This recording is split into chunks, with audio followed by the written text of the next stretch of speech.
5 जुगाड़ू बहू का नदी के अंदर घर, रसोई और खेती। अरे मेरी जुगाड़ू बहुओं, आज तुम्हारे ससुर का हरी साग खाने का मन कर रहा है। तुम 5 ने नदी में जो खेती की है ना, जरा वहाँ से हरी साग और कुछ टमाटर लेती आओ। जी माँ जी, मैं और पूर्वी अभी नदी में जाकर अपने खेत से सब्जियां लेकर आते हैं। इतना कहकर सेजल और पूर्वी नदी के बीच एक पत्थर पर बने अपने घास और हरे बांस के घर से बाहर निकलती हैं और ऑक्सीजन सिलेंडर और स्विमिंग सूट पहनकर नदी में छलांग लगाती हैं और नदी की तल में ढेर सारे टमाटर और साग उगे हुए होते हैं। दीदी, मैं सोच रही हूँ, हमने जो नदी में टमाटरों की खेती की है, इन टमाटरों को लेकर चलते हैं। मैं शाम को बढ़िया सी मीठी चटनी बनाऊंगी। हाँ, साग भी ले लेते हैं, टमाटर भी ले लेते हैं। हम रात में आलू की पूरी बना देंगे, सभी चटनी के साथ खाएंगे। इतना कहकर सेजल और पूर्वी अपनी नदी की खेती से ढेर सारे टमाटर और हरी साग तोड़ती हैं और नदी के बाहर अपने जुगाड़ू घर में चली जाती हैं। क्या सच में नदी के अंदर खेती, घर और रसोई बनाई जा सकती है? हमारी 5 जुगाड़ू बहुओं ने तो बनाया है।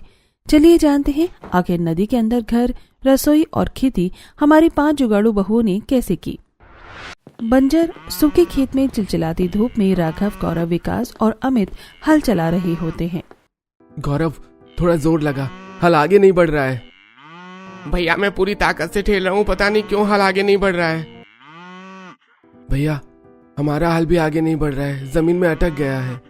लगता है अब हमें हमारी करीबी से छुटकारा मिलेगा। जरूर हमारे खेत में कुछ होगा जिसमें हल फंसा है।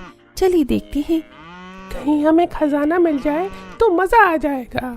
फटे पुराने कपड़े पहने हुए 5 भाई अपनी पत्नियों के साथ झिलचिलाती धूप में अपने खेत की मिट्टी हटाने लगते हैं और वहाँ से जमा हुआ बुरबुरा पत्थर निकलता है। ये क्या? ये तो सिर्फ मिट्टी है।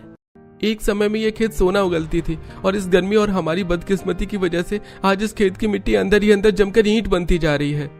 5 भाई उदास होकर अपने खेत से अपनी पत्नियों और बच्चों के साथ अपने छोटे से घर में वापस आ जाते हैं और घर में रामलाल और शारदा चारपाई पर बैठकर हाथ के पंखे से खुद को हवा कर रहे होते हैं।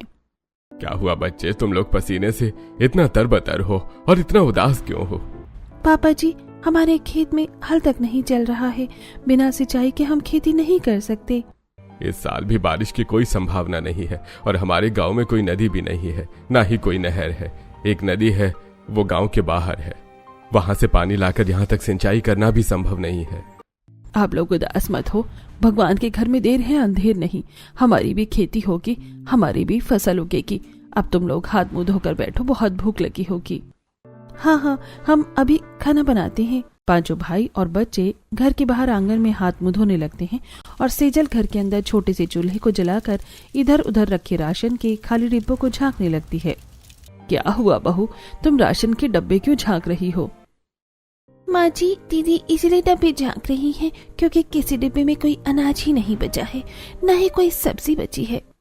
खेती ही नहीं हुई है तो कहाँ से राशन आएगा? पैसा भी नहीं है और न ही दूसरे किसानों के खेत में कुछ उगा है। अरे आप लोग घबराते क्यों हैं?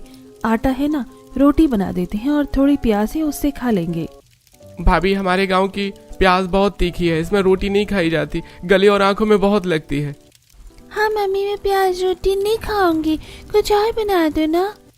तो आप लोग रोटी नमक तेल खा लीजिए, अब और कुछ तो नहीं है हमारे पास। बहू जो है बनाकर परोस दो, हम सभी मिलकर बांट कर खा लेंगे। ऐसे ही कुछ दिन बीतते हैं और एक दिन सूरज और पिंकी बाहर से खेलते हुए घर आते हैं। मम्मी, बहुत प्यास लगी है, थोड़ा पानी दो ना। हाँ बच्चों, रुको, अभी देती हूँ। इतना कहकर सेजल एक गिलास लेकर घड़े में डुबोती है, पर पूरा घड़ा खाली होता है। दीदी, पानी खत्म हो गया है, चलिए पानी लेकर आते हैं। बच्चों तुम लोग थोड़ी देर रुको, हम पानी लेकर आते हैं। इतना कहकर 5 जुगाड़ू बहू एक घड़ा लेकर गांव के कुएं के पास जाती हैं और वहां गांव की औरतें कुएं में झांक रही होती हैं, जहां कुएं में बहुत कम पानी बचा होता है। आप लोग कुएं में क्यों झांक रही हैं? पानी क्यों नहीं निकालते? कहाँ से निकाले पानी? जरा कुएं में देखो, कितना नीचे और कितना थोड़ा सा पानी बचा है। इकलौता कुआं हमारे गांव में बारिश न होने की वजह से सूख रहा है। न जाने इस साल हमारे गांव के लोगों की प्यास कैसे बुझेगी। जब तक कुएं में पानी है तब तक प्यास बुझेगी, उसके बाद कोई ना कोई जुगाड़ जरूर होगा। परेशान होने से क्या ही फायदा। इतना कहकर बहुएं कुएं से थोड़ा पानी निकालकर घर की तरफ बढ़ती हैं। तभी गांव के कुछ लोग हाथ में पोटली लिए गांव के बाहर जा रहे होते हैं। सुदर्शन काका, आप अपने परिवार के साथ कहाँ जा रहे हैं? बहुओं मैं अपने परिवार के साथ शहर जा रहा हूँ। इस सूखे बंजर गांव में अब हमारा गुजारा नहीं हो सकता। शहर जाकर दोनों बाप बेटे मजदूरी करेंगे तो कम से कम परिवार को 2 वक्त की रोटी तो मिलेगी। यहाँ तो भूख और प्यास से मर जाएंगे, और ऊपर से हमने अपनी जमीन लीज पर ले रखी थी। फसल के बदले महाजन ने हमारी जमीन और घर छीन लिए हैं। इतना कहकर सुदर्शन चला जाता है। एक समय था जब इस गांव के लोग अपनी जमीन को अपनी माँ समझते थे। अगर कोई आंख उठाकर देखे तो मरने मारने पर उतार आते थे, और आज अपनी जमीन छोड़कर लोग शहर जा रहे हैं। ऐसे ही कुछ दिन बीतते हैं। गांव में खेती न होने की वजह से लीज ट्रेनर अपने पैसों के बदले लोगों की जमीन लेने लगता है। ऐसे कुछ दिन बीतते हैं और एक शाम 5 जुगाड़ू बहुएं जंगल से लकड़ियां लेकर आ रही होती हैं। पूर्वी, धूप से बचने के लिए शाम को अपने सर पर गीला गमछा बांधकर निकलने का जुगाड़ तुम्हारा बहुत अच्छा था। हमने लकड़ियां भी तोड़ ली और तेज धूप से भी बच जाएंगे। क्या जुगाड़ लगाया तुमने? दीदी, हम सभी जुगाड़ू बहुएं हैं, थोड़ा बहुत तो जुगाड़ लगाएंगे ही। हम थोड़ी गर्मी के आगे घुटने टेक देंगे। हम तो घुटने नहीं टेकेंगे, पर लगता है उन शहरी लोगों की गाड़ी ने घुटने टेक दिए हैं। देखो कैसी धुआं छोड़ रही है। थोड़ी दूर पर एक शहरी परिवार अपने धुआं छोड़ रही गाड़ी के पास खड़ा होता है। 5 जुगाड़ू बहुएं उनके पास आती हैं। क्या हुआ? आप लोग इतने परेशान क्यों हैं? और आपकी गाड़ी से ये धुआं क्यों निकल रहा है? जी, हम लोग आपके गांव से गुजर रहे थे। तेज धूप की वजह से हमारी गाड़ी गर्म हो गई और गाड़ी का पानी भी खत्म हो गया है। गाड़ी की कूलिंग के लिए हमें पानी की जरूरत है। और हमें दूर दूर तक कहीं पानी नहीं दिख रहा। पानी होगा तब न दिखेगा। अगर पानी चाहिए तो हम आपको गांव के कुएं से ला कर दे सकते हैं। हाँ हाँ, आपकी बड़ी मेहरबानी होगी। 5 बहुएं शहरी परिवार के साथ गांव के कुएं के पास आती हैं और कुएं का पानी और नीचे चला जाता है और काफी मटमैला होता है। हे भगवान, ये कुआं तो और भी ज्यादा सूखता जा रहा है। कोई बात नहीं, पहले इन्हें पानी देते हैं, वरना बेचारे अपने घर कैसे पहुंचेंगे। पर दीदी, कुएं की बाल्टी की रस्सी इतनी बड़ी नहीं है कि पानी तक पहुंचे। मेरे पास इसका एक जुगाड़ है। सामने पेड़ पर लताएं लटक रही है ना, उन्हें तोड़कर कुएं की रस्सी में बांध देते हैं, काम आ जाएगा। श्रुति एक पेड़ के पास जाती है और एक लंबी और मोटी लता तोड़ कर लाती है और कुएं की बाल्टी में बांध देती है, और सेजल कुएं से पानी बाहर निकालती है जो अभी भी गंदा होता है। आपके गांव में इकलौता कुआं है और इसमें इतना गंदा पानी आता है। ये पानी हम गाड़ी में नहीं डाल सकते और ना ही कोई पी सकता है। आप लोग अपनी पानी की जरूरत कैसे पूरी करते हैं? हमारे गांव के बाहर एक नदी है, जरूरत पड़ने पर हम वहीं से पानी लेते हैं, और 2 साल से बारिश न होने की वजह से ये कुआं भी सूख गया है। हाय चैट जीपीटी, गंदे पानी को साफ कैसे करें बताओ।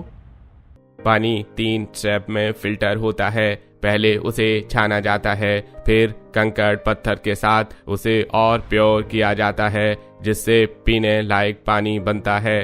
बच्चों, ये तुम क्या पूछ रही हो और ये कौन बता रहा है तुम्हें? आंटी, ये चैट जीपीटी है। इसके पास सभी प्रॉब्लम का सोल्यूशन होता है, और हमारे पास तो फिल्टर ही नहीं है ना, हम पानी फिल्टर कैसे करें? मैंने सुना तुम्हारे इस चैट जीपीटी ने क्या बताया। मेरे पास एक जुगाड़ है। श्रुति, मैं अपना आंचल बिछाती हूँ और तुम कुएं का पानी मेरे आंचल से इस बाल्टी में डालो, शायद पानी साफ हो जाए। सेजल खाली बाल्टी पर अपना आंचल बिछाती है और श्रुति कुएं का गंदा पानी सेजल के आंचल से छानकर बाल्टी में डालती है, जिससे मिट्टी अलग हो जाती है, पर पानी अभी भी गंदा ही रहता है। इसके बाद चैट जीपीटी ने कहा था कि अगर पानी गंदा रहे तो थोड़े कंकड़ पत्थरों के साथ इसे छाना जाता है, इससे ये प्योर हो जाता है। अच्छा, तो मैं अभी साफ कंकड़ पत्थर लेकर आती हूँ। इतना कहकर नीलम साफ कंकड़ पत्थर लाती है और सेजल के आंचल में रखकर एक बार फिर पानी छाना जाता है, जिससे पानी पूरी तरह साफ हो जाता है। अरे वाह, ये पानी तो सच में साफ हो गया। ये चैट जीपीटी तो बड़ा कमाल का है। जी थैंक यू, आपने हमारी मदद की, वरना थोड़ी देर में अंधेरा हो जाता तो न जाने हम कहाँ जाते। इतना कहकर मनीष पानी अपनी गाड़ी में डालता है और थोड़ी देर में गाड़ी ठंडी हो जाती है और मनीष अपने परिवार के साथ वापस चला जाता है। ऐसे ही कुछ दिन बीतते हैं और फिर एक दिन विश्वजीत अपने आदमियों के साथ रामलाल के घर आता है। रामलाल जी, 1 महीने से ज्यादा हो गया है। पिछली बार की तरह इस बार भी आपने फसल नहीं भिजवाई। इस बार तो आपको डबल फसल भिजवानी चाहिए थी। अरे विश्वजीत जी, इस बार भी हमारे खेत में घास तक नहीं उगी है। हम इस बार भी आपको अपने वादे के अनुसार अनाज नहीं दे सकते। ये तो तुम गांव वालों का हमेशा का हो गया है। जिसके पास भी जाता हूं वही कहता है खेती नहीं हुई है, अनाज कहां से दूं? मैंने तुम लोगों को पैसे दिए हैं। महाजन जी, आप हमारी बात समझिए। आपके सामने हमारे खेत सूखे बंजर पड़े हुए हैं, हम कहां से आपको अनाज दें? मैंने तुम लोगों को खेती करने के लिए पैसे दिए हैं। अगर मुझे मेरे पैसे के बदले अनाज नहीं दे सकते तो मेरे पैसे वापस करो, वरना अपने पैसे वसूलने के लिए मैं तुम्हारे खेत ले लूंगा। महाजन जी, ऐसा मत कीजिए। हम गरीब किसानों से जमीन छीनकर आपको क्या मिलेगा? मैं यहाँ बिजनेस करने के लिए तुम किसानों को पैसे देता हूँ, तुम्हारा रोना धोना सुनने के लिए नहीं। कभी खेत में अनाज नहीं होता, कभी किसी की बेटी की शादी होती है। मैं क्यों सुनूं ये सब? मैं नुकसान नहीं उठाऊंगा। या तो मुझे पैसे दो या अनाज दो, वरना मैं अपने पैसे वसूलना जानता हूँ। अगर कल तक साहब के पैसे न दे सके तो चुपचाप घर छोड़ के चले जाना। अगर हमें आकर निकालना पड़ा तो बहुत बुरा होगा। और एक बात, हमारे पास तुम्हारे साइन किए हुए पेपर्स हैं। यह मत सोचना कि तुम गांव वाले हमसे लड़कर हमें भगा दोगे। इतना कहकर विश्वजीत अपने आदमियों के साथ गुस्से में वहां से चला जाता है। रामलाल ना तो विश्वजीत को फसल दे पाता है, ना ही उससे लिए पैसे चुका पाता है। विश्वजीत कोर्ट में लीगल अपील करता है और अपील पास कर दी जाती है, जिससे रामलाल को अपना घर छोड़ना पड़ता है। अपने घर से पोटलियां बांधकर पांचों जुगाड़ू बहुएं अपने खेत में चली आती हैं।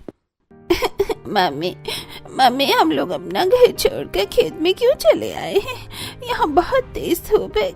घर चलो। बच्चों, अब वो घर हमारा नहीं रहा। अब बस हमारे पास ये खेत ही है। यहीं किसी जुगाड़ से घर बनाकर रहेंगे। तभी विश्वजीत अपने आदमियों के साथ खेत में आता है। किसका खेत? ये खेत अब तुम्हारा नहीं है, ये खेत विश्वजीत का है। ये क्या बकवास कर रहे हो तुम? हमारा घर तो तुमने ले लिया, ये खेत तो हमने तुम्हें नहीं दिया है। अरे जब हमारी डील हुई थी तब जिन पेपर्स पर तुम्हारे ससुर ने साइन किया था उन पेपर्स में भी ये खेत शामिल है। कोर्ट ने ये खेत भी हमें दे दिया है। निकल जाओ यहाँ से। धोखेबाज, हमारी खेत और घर की जितनी कीमत है उतनी हमने तुमसे ली भी नहीं है। कोर्ट ने मेरी लीगल अपील पास की है। चुपचाप यहाँ से निकलो, वरना सीधे थाने में जाओगे। इतना कहकर विश्वजीत हंसते हुए अपने आदमियों के साथ चला जाता है और पांचों बहुएं अपने परिवार के साथ खेत से निकलकर गांव के बाहर जाने लगती हैं। शारदा, तुम तो कहती थी भगवान के घर में देर है अंधेर नहीं, पर मुझे तो लगता है भगवान के घर में अंधेर ही अंधेर है। अब हमारे पास न खेत बचा और न घर। अब हमारे पास गांव छोड़कर शहर जाने के अलावा कोई उपाय नहीं बचा है। हमें भी दूसरों की तरह शहर ही जाना चाहिए। चलो नदी के पास चलते हैं, उसे पार करके शहर जाएंगे। तेज धूप में पांचों बहुएं अपने पूरे परिवार के साथ शहर की तरफ बढ़ती हैं। शाम होते होते सभी जंगल में नदी किनारे पहुंचते हैं और ठंडक पाकर पूरा परिवार नदी किनारे रात बिताता है। अगली सुबह आयुष और नव्या मधुमक्खियों से बचने के लिए यहाँ दौड़ रहे होते हैं। चैट जीपीटी, अगर जंगल में मधुमक्खियां दौड़ा लें तो क्या करें? अगर आपके पास में कोई नदी हो और तैरना आता हो तो आप उसमें कूद जाइए। मधुमक्खियां पानी में नहीं आती। ये सुनते ही आयुष और नव्या पास की नदी में कूद जाते हैं और मधुमक्खियां वापस चली जाती हैं। थोड़ी देर बाद आयुष और नव्या नदी से बाहर आते हैं। अरे, तुम तो वही बच्चे हो ना जिनकी गाड़ी फंस गई थी? तुम लोग जंगल में क्या कर रहे हो? हम तो इस जंगल में पिकनिक मनाने आए थे, तभी मधुमक्खियां हमारे पीछे भागने लगी। तुमने अभी अपने फोन से कुछ बोला और तुम नदी में कूद गई, ऐसा क्यों किया? आंटी, आपको याद है मैंने चैट जीपीटी के बारे में बताया था? उसने कहा कि मधुमक्खियां पानी में नहीं आती, इसलिए हम नदी में कूद गए। और पता है, नदी के अंदर हमने देखा कि कई सारे पेड़ उगे थे। क्या पानी के अंदर भी पेड़ उगते हैं? हाँ, कुछ पौधे होते हैं, काई वगैरह, वही देखी होगी। दादी, नदी के अंदर सिर्फ काई ही उगती है या फिर और भी फसल उगती है? बच्चों, तुम्हारी इस चैट जीपीटी के पास हमारी समस्या का भी समाधान होगा क्या? हाँ हाँ बिल्कुल, आप जो भी पूछना चाहो इससे पूछिए, ये आपको सब बता देगा। हम किसान हैं, हमसे हमारी जमीन छीन ली गई है और हम नदी के किनारे फंसे हुए हैं। अब हम क्या करें? अपनी समस्या को एक नया रास्ता बनाइए। आप किसान हैं, जमीन छीन गई है और नदी किनारे हैं, तो नदी में खेती शुरू कीजिए। ये क्या कह रहा है? नदी में खेती? चैट जीपीटी मजाक नहीं करता। अगर ये बता रहा है तो नदी में खेती जरूर हो सकती है। मुझे विश्वास नहीं है, ये पागल है। नदी में कोई फसल कैसे उगेगी? दादी, अगर चैट जीपीटी बता रहा है तो जरूर हो सकता है। एक मिनट, चैट जीपीटी, अच्छे से बताओ नदी के अंदर खेती कैसे की जाती है? हाइड्रोपोनिक्स एक तकनीक है जिसमें बिना मिट्टी के पानी में पोषक तत्व मिलाकर फसल उगाई जाती है।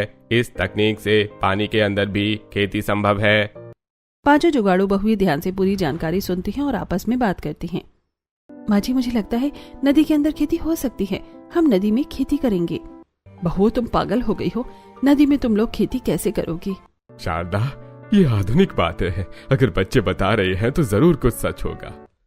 अब हम शहर नहीं जाएंगे, वो सामने नदी में जो बड़ा सा पत्थर है, हम उस पर अपना जुगाड़ू घर बनाएंगे। सोचिए, नदी किनारे इतनी ठंडक है तो उसे पत्थर पर कितनी ठंडक होगी। सेजल और पूर्वी जंगल से कुछ बांस उखाड़ती हैं और 2 बड़े बांस में छोटे छोटे बांस बांधकर नदी के पत्थर तक एक पुल बनाती हैं और नीलम जंगल से ढेर सारी बांस और मोटी लताएं लाकर बांसों को बांधकर दीवार बनाने लगती है। आप लोग तो पसीने से भर गए हैं, हम भी आपकी मदद करते हैं। राघव और नीरज जंगल से बांस उखाड़ कर लाते हैं और गौरव और अमित बांस को छोटे छोटे टुकड़ों में काट कर घर बनाने में मदद करते हैं। थोड़ी देर में हरी बांस, घास और कच्ची बेल से पांचों जुगाड़ू बहुएं नदी में अपना घर बना लेती हैं और बाहर एक छोटा सा मिट्टी का चूल्हा बनाकर उसके ऊपर छत और चिमनी बनाती हैं। वाह बहुओं, तुमने तो रात होने से पहले ही इतना अच्छा घर बना लिया। घर के अंदर काफी ठंडक है। बापूजी, हरी बांस में पानी होता है, इसीलिए घर ठंडा है और मजबूत भी है, और अगर नदी का पानी बढ़ता है तब भी हमारा घर डूबेगा नहीं। बहुओं, तुमने घर तो बहुत अच्छा बना लिया है, पर मुझे नहीं लगता कि नदी में खेती होगी, और जब तक खेती नहीं होगी तब तक हम क्या खाएंगे? माँ जी, हम नदी के बीच में हैं, यहाँ मछलियाँ हैं, हम कुछ दिन मछली खा सकते हैं और आसपास जंगल है, वहाँ से फल भी खा सकते हैं, जब तक हमारी खेती में फसल भी आ जाएगी। दीदी, चलिए अब नदी के अंदर बीज बोते हैं, हमारे पास थोड़ी टमाटर और साग है, सबसे पहले इन्हें ही बोते हैं। इतना कहकर पांचों जुगाड़ू बहुएं अपनी पोटली खोलती हैं और टमाटर और साग लेकर नदी में छलांग लगाती हैं। नदी की तलहटी में पहुंचकर बहुएं बीज लगाना शुरू ही करती हैं, तभी सबकी सांस फूल जाती है और सभी ऊपर आ जाती हैं। हम पांचों एक साथ नदी में जाएंगे तो सबकी सांस एक साथ फूल जाएगी। हम बारी बारी जाएंगे, मैं पहले जाकर एक तरफ बीज बोकर आती हूँ, फिर दूसरी तरफ बो देंगे। इतना कहकर पांचों बहुएं पत्थर पर चढ़ जाती हैं और एक एक करके नदी में छलांग लगाकर नीचे जाकर बीज बोती हैं। वहीं दूसरी तरफ पांचों पति मछलियां पकड़ते हैं और रात में बहुएं नदी में बनाई अपनी रसोई में मछली पकाकर सभी के साथ खाती हैं और अपने ठंडे घर में मुलायम घास के बिस्तर पर सो जाती हैं। और फिर अगली सुबह, माँ, रात में आपके इस पास के बने जुगाड़ू घर में मुलायम घास के बिस्तर पर क्या मस्त नींद आई माँ। मम्मी, मैंने तो बहुत प्यारा सपना देखा। मैंने देखा कि हमारा घर नदी के अंदर है और हम उसी में तैरते हुए मस्त खाना खा रहे हैं। हाँ, मैंने भी कुछ ऐसा ही सपना देखा, बड़ी मीठी नींद आई, बिल्कुल भी गर्मी नहीं थी। बहू, कल तो हमने सिर्फ सूखी मछली खाई, पर ऐसे कब तक चलेगा? थोड़ा अनाज भी जरूरी है, सिर्फ मछली खाते रहना ठीक नहीं है। माँ जी, सही कह रही हैं आप लोग थोड़ा इंतजार कीजिए, हम जंगल से कुछ फल लेकर आते हैं। इतना कहकर पांचों बहुएं अपने पति के साथ जंगल में आती हैं और थोड़ी दूर पर उन्हें नारियल, केले और आम के पेड़ दिखते हैं। नदी किनारे होने के कारण इस जंगल के पेड़ों पर फल उगे हुए हैं, हम कुछ फल तोड़ लेते हैं। आम और केले तो हम तोड़ लेंगे, पर पीने के लिए नारियल पानी भी चाहिए, उसे कैसे तोड़ेंगे? भैया, इसका जुगाड़ मेरे पास है। हम अपने पैरों में लंबी बेल बांध लेते हैं, जिससे पकड़ मजबूत होगी, या एक लंबी बांस पर नुकीला पत्थर बांधकर नारियल पर मारेंगे तो नारियल कटकर नीचे गिर जाएगा। पेट पर चढ़ने से अच्छा है कि हम लंबी बांस पर नुकीला पत्थर बांधकर नारियल तोड़ लें। नीचे गिरते ही नारियल टूट जाएगा और हमें नारियल का पानी निकालने में आसानी होगी। सेजल और पूर्वी पत्थर मारकर आम तोड़ते हैं और राघव और गौरव केले के पेड़ पर चढ़कर केले तोड़ते हैं और नीलम और विकास लंबे बांस पर नुकीला पत्थर बांधकर नारियल तोड़ते हैं, जिससे नारियल जमीन पर गिरने लगते हैं और खाने पीने का अच्छा जुगाड़ हो जाता है। हमने आज के खाने पीने का जुगाड़ तो कर लिया, पर हमें अभी भी पैसों की जरूरत है। हम ये फल और मछलियाँ गाँव में बेच सकते हैं। और देखिए, उस पेड़ पर मधुमक्खियों का छत्ता है, अगर हम धुआं करके मधुमक्खियों को भगा दें तो शहद भी बेच सकते हैं। बहुत बढ़िया, आप लोग ये फल और नारियल लेकर घर जाइए और हम मछली, शहद और फल बेचकर कुछ पैसे लेकर आते हैं। पांचों बहुएं नदी में बने अपने जुगाड़ घर पर लौट आती हैं। वहीं दूसरी तरफ पांचों भाई मछली, शहद और फल लेकर गांव के बीच में बैठ जाते हैं। हमने इन चीजों पर कोई पैसे खर्च नहीं किए हैं, इसलिए हम इन चीजों को बहुत कम दाम में बेचेंगे ताकि गांव का हर गरीब किसान, मजदूर ये सब खरीद सके। वैसे भी हमें बस थोड़ा आटा दाल चाहिए ही। थोड़ी देर में गांव वाले भीड़ लगाकर मछली, शहद और फल खरीदने लगते हैं। वहीं दूसरी तरफ सेजल और श्रुति नदी में छलांग लगाती हैं, जहां मछलियां उनके बोए हुए बीज खा रही होती हैं। ये देखकर दोनों तुरंत ऊपर आ जाती हैं। क्या हुआ दीदी, आप लोग इतनी जल्दी बाहर आ गए? हम तो अपनी खेती देखने गए थे, पर मछलियों ने तो सारे बीज खा लिए हैं। हमने ये सोचा ही नहीं कि नदी के अंदर मछलियां भी अनाज खाती हैं। हमें मछलियों को रोकने के लिए कुछ करना पड़ेगा और बाद में भी फसल को छोटे जीवों से बचाना होगा। मछलियों को रोकने के लिए मेरे पास एक जुगाड़ है। अगर हम मोटी बेलों से एक अच्छा सा जाल बना लें और उसे अपनी नदी की खेती के आसपास मजबूती से बांधे तो मछलियां अंदर नहीं आ पाएंगी।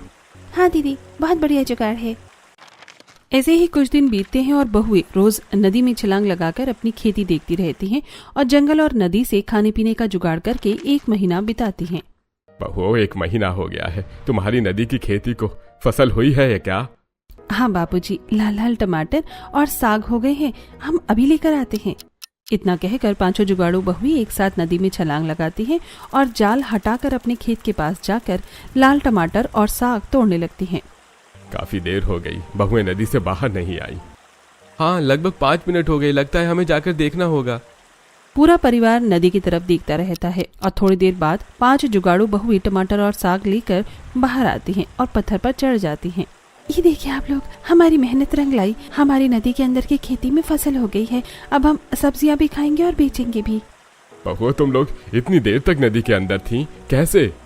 बापूजी, पिछले 1 महीने से हम रोज नदी में जाकर खेती कर रहे हैं, इसलिए अब हम काफी समय तक अपनी सांस रोक लेते हैं। 5 जुगाड़ू बहुएं घर में जाकर कपड़े बदलती हैं और खाना बनाती हैं और पूरा परिवार साथ में खाना खाता है और फिर बहुएं अपने पतियों के साथ गांव में आकर सब्जियां बेचने बैठ जाती हैं। एक समय में गांव के बाजार में कितनी भीड़ होती थी, अब न कोई सब्जी बेचने वाला है और न ही ज्यादा खरीदार बचे हैं। अरे सेजल बहन, तुम लोग तो गांव छोड़कर चली गई थी ना? नहीं बहन, हम गांव छोड़कर नहीं गए हैं, हम यहीं हैं। सीजल दीदी, आपके पास इतनी हरी और अच्छी सब्जियां कहाँ से आई हैं? हमारे गांव में तो टमाटर होते ही नहीं हैं। हमारे पास टमाटर और हरे साग हैं, अगर आप चाहें तो खरीद सकते हैं, हम बहुत कम दाम में बेच रहे हैं। गांव के बाकी लोग कहाँ हैं? दीदी, आपको ये जानकर दुख होगा, विश्वजीत ने जिन किसानों को पैसे दिए थे उनके पास जाकर पैसे और फसल मांगने लगा। और किसानों के पैसे और फसल ना देने पर उसने उनकी जमीन और उनके घर हथिया लिए होंगे, जिससे किसान पलायन करने लगे, यही ना? इस विश्वजीत ने तो आधा गांव ही खाली कर दिया। पूरा गांव विश्वजीत से परेशान होकर गांव के सरपंच और मुखिया के पास पहुंचता है। सरपंच और मुखिया गांव के बीच चौपाल में चिंतित बैठे होते हैं और गांव वाले चारों तरफ घबराए हुए खड़े रहते हैं। मैंने सरकार से कई बार अपील की है नदी से हमारे गांव तक एक नहर बनाने के लिए, पर हमारी अपील ही खारिज हो जाती है। अरे भाई, हम कुछ कर भी नहीं सकते हैं। हमारे गांव के किसानों ने बिना कागजात पढ़े उन कागजातों पर साइन कर दिया है, जिनमें थोड़े पैसों के बदले जमीन और घर दांव पर लग गए हैं। हमारी किस्मत ही फूटी है। मुखिया जी, अब हम सब परेशान हैं। सिर्फ रामलाल काका की 5 जुगाड़ू बहुओं का परिवार ही खुश है। उन्हें कोई रास्ता मिल गया है जिससे वो हरी सब्जियां, मछलियां और फल बेच रही हैं। यह संभव नहीं है। हरी सब्जियां उगाने के लिए काफी उर्वरक मिट्टी चाहिए होती है और वैसी मिट्टी हमारे गांव में रही ही नहीं है। मुखिया जी, आप खुद गांव के बीचों बीच चलकर देखिए, वो 5 बहुएं और उनके पति मछली, सब्जियां और शहद बेच रहे हैं। अरे अगर ऐसी बात है तो उन 5 बहुओं के पास ही चलते हैं। जुगाड़ू बहुएं हैं, हो सकता है उनके पास हमारी समस्या कोई समाधान हो। हरिलाल, वीरभद्र और गांव के लोग 5 जुगाड़ू बहुओं के पास पहुंचते हैं, जहां बहुएं हरी सब्जियां और फल बेच रही होती हैं। नमस्ते सरपंच जी, मुखिया जी, आप लोग यहाँ? अरे बेटियों, ये हरी सब्जियां तुम लोग कहाँ से बेच रही हो? मुखिया जी, ये सब्जियां हमने नदी के अंदर खेती करके उगाई हैं। क्या नदी के अंदर? कोई नदी के अंदर खेती कैसे कर सकता है?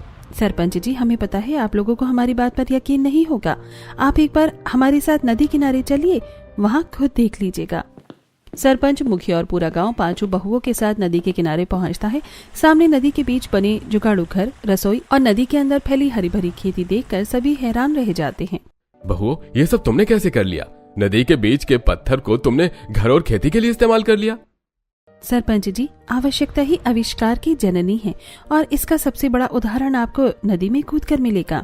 सरपंच, मुखिया और गांव वाले भी नदी में छलांग लगाते हैं और पानी के अंदर की हरी भरी खेती देखकर दंग रह जाते हैं। सभी बाहर निकल आते हैं। ये लोग सच कह रही हैं, इन्होंने सच में नदी के अंदर खेती कर ली है। अरे बहुओं, क्या ये हम दूसरे किसान भी कर सकते हैं? हाँ मुखिया जी, बिल्कुल कर सकते हैं। हम गांव वालों को सिखा देंगे, बस कुछ जरूरी बातें ध्यान रखनी पड़ती हैं। गांव के कुछ किसान आगे आकर इकट्ठा होते हैं और सीखने की इच्छा जताते हैं। अरे आप लोग जल्दी बताइए कि हम नदी के अंदर खेती कैसे कर सकते हैं। सबसे पहली बात, हमें बीजों को बचाने के लिए जाल लगाना पड़ेगा ताकि मछलियाँ उन्हें खा ना सके। दूसरी बात, नदी की जमीन उपजाऊ है लेकिन उसमें गोबर और पोषक तत्व मिलाने पड़ेंगे ताकि फसल जल्दी उग सके। तीसरी बात, जब छोटी फसल उगने लगे तो उन्हें छोटी छोटी पन्नियों से ढकना पड़ेगा ताकि कीड़े न लगे। लेकिन इन कामों में बहुत समय लगेगा और नदी के अंदर हम इतनी देर तक सांस कैसे रोककर खेती करेंगे? अरे भाई उसकी चिंता आप लोग मत कीजिए, मैं अपने खर्चे पर आप लोगों के लिए शहर से ऑक्सीजन सिलेंडर मंगाऊंगा जिसे पहनकर आप लोग आराम से नदी के अंदर खेती कर पाएंगे। सरपंच और हरीलाल अपने खर्चे पर शहर से ऑक्सीजन सिलेंडर मंगवाते हैं। किसान और बहुएं उन्हें पहनकर नदी में उतरती हैं।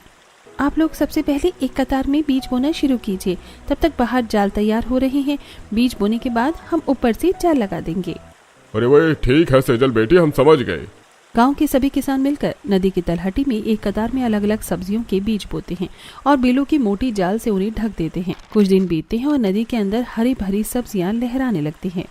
शारदा, रामलाल, तुम्हारी बहुएं सच में बहुत जुगाड़ू हैं। उनके जुगाड़ू और किसानों की मेहनत से हमारे गांव में जहां कभी टमाटर नहीं उगते थे वहां आज गाड़ी भर के टमाटर हैं। मैं इन्हें शहर ले जाकर बेचूंगा और पैसे सबको बराबर बांट दूंगा। गांव वाले दिन रात मेहनत करते हैं और नदी के अंदर खेती बढ़ती रहती है और धीरे धीरे सभी किसान विश्वजीत को किश्तों में पैसे देने लगते हैं। मेरा प्लान चौपट नहीं हो सकता। इन किसानों के पास पैसे कमाने का एकमात्र जरिया इनकी खेती है, जो मैंने गांव में नहर बनने के प्रोजेक्ट को पूरी तरह से खत्म कर दी है। फिर इन किसानों के पास पैसे कहां से आ रहे हैं? मालिक, ये किसान रोज नदी किनारे जा रहे हैं और पूरा दिन वहीं रहते हैं। लगता है वहीं कुछ गड़बड़ है। तो अब तक बताया क्यों नहीं बेवकूफ? चलो नदी के पास। विश्वजीत अपने आदमियों के साथ नदी किनारे पहुंचता है और पेड़ के पीछे छुप जाता है। ये कैसे हो सकता है?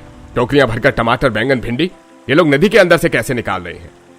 लगता है इन्होंने नदी के अंदर खेती कर ली है। बहु सब्जी तो ठीक है लेकिन हमें अनाज की भी जरूरत है। इसका कोई जुगाड़ नहीं है क्या? बिल्कुल है मुखिया जी, हमारे पास काफी खाली नारियल के खोल हैं। हम उनमें मिट्टी भरकर बांस के ढांचे पर लगाएंगे और उसमें चावल के बीज बोएंगे। पांचों जुगाड़ू बहुएं बांस से एक बड़ा ढांचा बनाती हैं और उसे नदी में उतरकर नारियल के खोलों में मिट्टी भरकर चावल के बीज लगाकर ढांचे में रख देती हैं। क्या इससे चावल की खेती हो जाएगी? हाँ सरपंच जी, चावल तो पानी में ही उगता है। चावल पानी में खराब ना हो इसलिए हमने ये जुगाड़ लगाया है और इस खेती में हमें ऑक्सीजन सिलेंडर की भी जरूरत नहीं है। ये लोग अगर ऐसे ही सफल होते रहे तो मेरी पूरी प्लानिंग का सत्यानाश हो जाएगा। आज रात ही इनकी फसल बर्बाद करनी होगी। हम नदी में जहरीले केमिकल मिला देंगे, इनकी सारी फसल खराब हो जाएगी। अरे बेवकूफ, ये नदी है कोई तालाब नहीं है। नदी की सारी मछलियां भी मर जाएंगी और दूसरे गांव के लोग भी। तो मालिक हम क्या करें? 10 पिराना मछलियां लेकर आओ और उन्हें नदी में छोड़ दो। कोई भी नदी के अंदर जाने की हिम्मत नहीं करेगा और पिराना मछलियां इनकी फसल भी खा जाएंगी। रात के अंधेरे में विश्वजीत के आदमी 10 पिराना मछलियां लेकर आते हैं और चुपके से नदी में छोड़ देते हैं। ऐसे ही रात बीतती है और फिर अगली सुबह पांचों जुगाड़ू बहुएं ऑक्सीजन मास्क पहनकर किसानों के साथ नदी में छलांग लगाती हैं। ये किस तरह की मछलियाँ हमारे जालों में फंसी हुई हैं? इनके दांत कितने नुकीले हैं और देखने में कितने खतरनाक हैं। ये तो इस नदी की मछलियां नहीं है, ऐसा लगता है ये मछलियां अभी नोच खा जाएंगी। पांचों जुगाड़ू बहुओं के बनाए बेल के मोटे जाल में पिराना मछलियां फंसी होती हैं और उनके नोकीले दांत जालों के अंदर कसकर उलझे होते हैं। बहु, ये पिराना मछलियां हैं, ये बहुत खतरनाक होती है। जल्दी नदी से बाहर निकलो। सरपंच, मुखिया और पांचों जुगाड़ू बहुएं तुरंत नदी से बाहर निकलते हैं। आप लोग घबराइए मत, वो मछलियाँ हमारी मोटी बेलों के जाल में बुरी तरह फंसी हैं। उनके नुकीले दांत बेलों के अंदर घुस गए हैं। अब बस हमें जाल निकाला है, मछलियाँ अपने आप निकल जाएंगी। पांचों जुगाड़ू बहुएं एक बार फिर नदी में छलांग लगाती हैं और अपनी बेलों से बने मोटे जाल को खींचकर बाहर निकालती हैं। सभी पिराना भी जाल में फंसकर बाहर आ जाती हैं। इतनी खतरनाक मछलियाँ हमारी नदी की खेती में कहाँ से आईं? अरे मुझे तो लगता है इन्हें किसी ने जानबूझकर हमारी नदी में डाला है। अच्छा हुआ ये हमारे जुगाड़ू जाल में फंस गई, वरना पूरी मेहनत बर्बाद हो जाती। नालायकों, एक काम तुमसे नहीं होता। पहले नहीं देख सकते थे कि नदी में इन्होंने जाल बिछाए हैं? अब इन्हें पता चल गया है कि कोई इनके पीछे पड़ा हुआ है। गधे कहीं के। इतना कहकर विश्वजीत अपने आदमियों को गुस्से में डांटने लगता है, जिससे पांचों जुगाड़ू बहुओं की नजर विश्वजीत पर पड़ती है। वो लीज ट्रेनर विश्वजीत यहाँ क्या कर रहा है? सरपंच जी, मुझे लगता है विश्वजीत ने ही हमारी नदी में पिराना छोड़ी है। अगर ऐसी बात है तो अभी पकड़ते हैं। पांचों जुगाड़ू बहुओं के पति गांव वालों के साथ विश्वजीत और उसके आदमियों को पकड़ लेते हैं और नदी से निकाली हुई पिराना मछलियों के सामने एक पेड़ से बांध देते हैं। विश्वजीत, तुम यहाँ क्या कर रहे थे? सच सच बताओ, वरना देख रहे हो इन पिराना मछलियों को एक झटके में तुम्हें नोच कर खा जाएंगी। नहीं नहीं, इन पिराना को मुझसे दूर रखो, मैं बेगुनाह हूँ, मैंने कुछ नहीं किया है। अंकल जल्दी जल्दी सच बताओ, वरना ये पिराना उठाकर आपके पैंट में डाल दूंगा। अरे नहीं बच्चे, ऐसा मत करो, मैं सब सच बताता हूँ। मैंने ही पिराना मछलियों को तुम्हारी नदी में खेती खराब करने के लिए छोड़ा है, मुझे माफ कर दो। सच बता, क्या तूने किसी किसान को बताया था कि जिन कागजों पर तू उनके साइन ले रहा है उन पर क्या लिखा हुआ है? नहीं, मैंने धोखे से सारे किसानों को झूठ कहा था। और तूने ये क्यों किया? मैं सभी किसानों की जमीन हड़प कर यहाँ फैक्ट्री बनवाना चाहता था, इसलिए मैंने ही गांव के नहर के प्रोजेक्ट को भी रुकवाया है। मुझे माफ कर दो, मैं सभी किसानों की जमीन वापस कर दूंगा। जमीन तो तुझे वापस करनी पड़ेगी, पर किसानों को तूने परेशान करने के बदले तुझे सजा तो भुगतनी ही पड़ेगी। पांचों जुगाड़ू बहुओं के पति विश्वजीत और उसके आदमियों को उठाकर नदी में फेंक देते हैं और एक पिराना मछली उनके पीछे छोड़ दी जाती है। विश्वजीत और उसके आदमी जान बचाने के लिए नदी में इधर उधर तैरने लगते हैं। सरपंच जी, आप जल्दी हमारे गांव के सरकारी दफ्तर जाइए और हमारे गांव में नहर बनने का प्रोजेक्ट पास करवाइए। सरपंच और मुखिया सरकारी दफ्तर जाते हैं और कुछ ही दिनों में नदी से गांव तक नहर बन जाता है। वहीं पांचों जुगाड़ू बहुओं के नदी के अंदर बनाए घर, रसोई और खेती को देखकर सरकार उनकी मेहनत से प्रभावित होकर उन्हें इनाम देती है और अब पांचों जुगाड़ू बहुओं के जुगाड़ से सूखा पड़ा गांव हरियाली खुशहाली से भर जाता है।